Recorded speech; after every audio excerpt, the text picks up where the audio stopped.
I want you, I mean, having lived in Moscow and being, very familiar with Vladimir Putin, what are the ramifications of this about face if you had to look into the future and sort of predict what this means to global powers and to the world, and how are we going to see this play out? Well, it's a great question, Katie.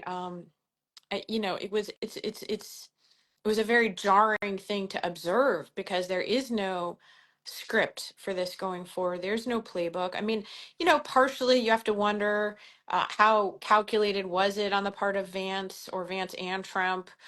Is it because they understood that the prospects of a deal were already very remote?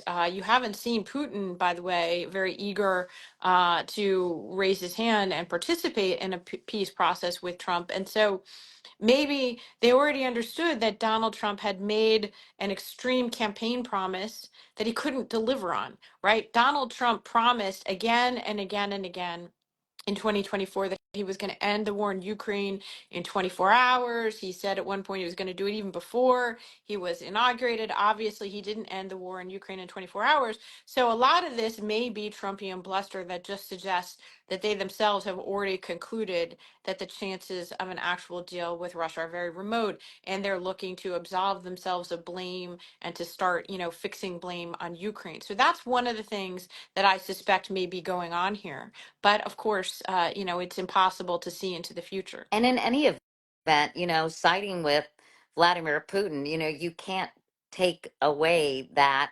sentiment and those actions and that rhetoric, right? So even if he's blaming it on Ukraine, he's made crystal clear that he is supporting the Russian side of this argument. Yeah, I think that's a fair conclusion based on what we've just seen today.